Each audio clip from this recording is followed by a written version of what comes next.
Mason Rudolph should be starting for the Tennessee Titans. We saw Mason Rudolph come in and play a mistake-free football game for the Tennessee Titans, and they were able to get their first win over the Miami Dolphins. Now, this is a Miami Dolphins team that we learned today. Jalen Phillips is out for the rest of the year. Tua is obviously on IR. And is Mason Rudolph the long-term solution at quarterback for the Tennessee Titans? No, but if they're trying to win games and you want to look at these stats, he may provide you the better option to win games. So he's obviously won the only game for the Titans in the short 2024 season so far. And Will Levis, this is really concerning, has 9 total turnovers in 4 games. That's 2.25 a game. And the Titans have the worst turnover differential in the NFL at -7. In 13 games that Will Levis has played, he's only not turned the ball over 2 times. In 13 games in his career, he's only not turned the ball over twice. Levis has a -0.46 EPA per dropback, while Mason has a -0.29. And Rudolph is getting the ball out of his hands quicker. We know that this Titans O-line, the left side is okay, but the right side is kind of abysmal. In the 3 games that Mason Rudolph started in 2023, he threw for 3 touchdowns, 0 interceptions, and a positive EPA per dropback with a quarterback rating of 118. Levis's career sack rate is 10.86, and it is 13.27 in 2024, which is dead last. He also is second and highest in interception rate in the league, only behind a Rich. I forgot to mention Rudolph's career sack rate is 4.62. Are you buying or selling that the Titans would have a better record or will have a better record if Mason Rudolph was the starter for them going for the rest of the year in Tennessee? Well, no, absolutely, Hunter. And just off of all the points you listed already, absolutely. But it's also, it comes down to even, yeah, because I hate to use this word, I really do, or this term, I guess. But even just eye test, right? Like when he came in right away, you're just like, all right, like things are operating much more efficiently. And something I really want to add, because this context is very much needed for people that haven't really watched Titans football.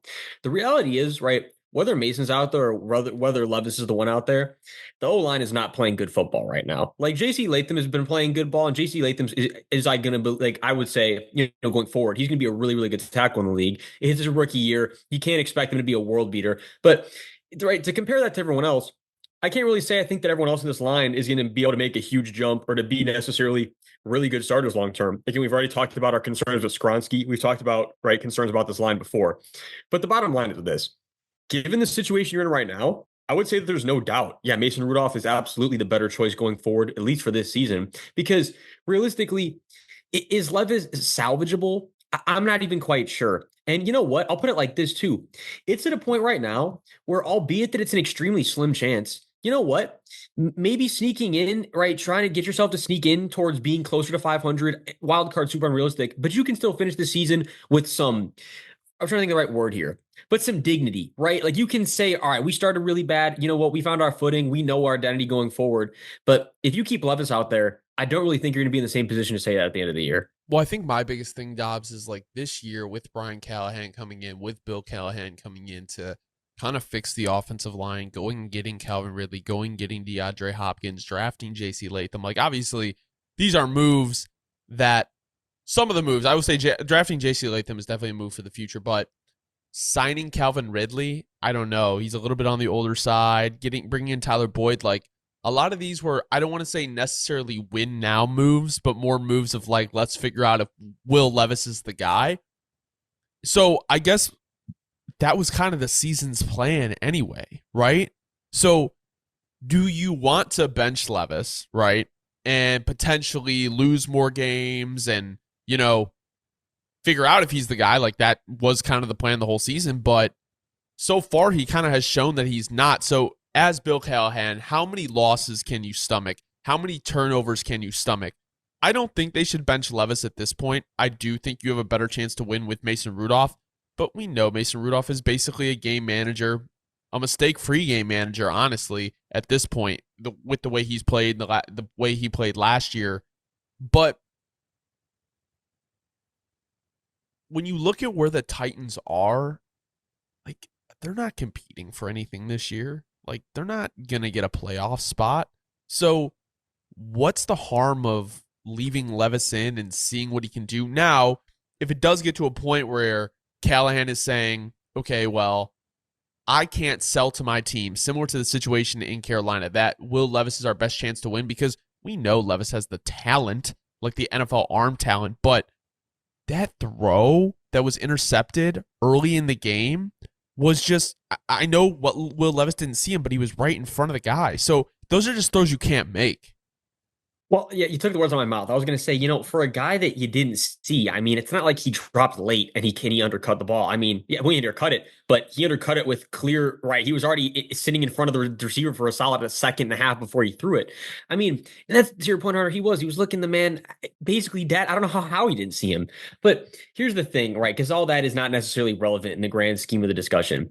What is relevant is, look, at this point, you had 9 games started last year.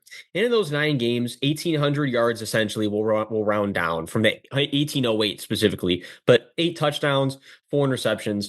And from that, I would say, right, that's like, okay, wait, we're like, we can make a jump. And that was kind of the idea we went into the season with. And I'm sure a lot of Titans fans did too. But seeing the sample size now this year, right, 4 games started, 604 yards, 4 touchdowns, league leading 6 interceptions, not to mention the fumbles and just the tragedy plays as well. I mean, it is very rough.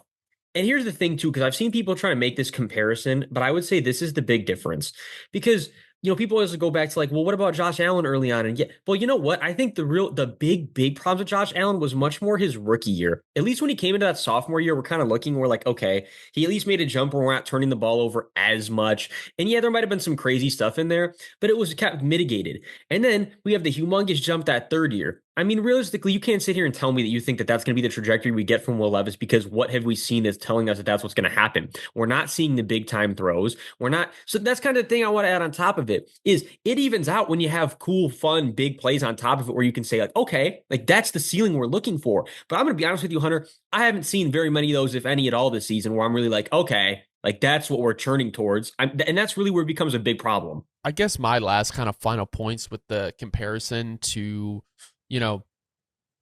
Josh Allen is, yes, Josh Allen played in a lesser conference in college than Will Levis did, playing at Kentucky in the SEC. But he never really had like a Josh Allen type year in college. His best year was 2,800 yards, 24 touchdowns, and 13 interceptions. So, it's not like Will Levis was this first round pick. Like, there's a reason he fell to the second, there's a reason he fell to the second. He didn't have outstanding years in college.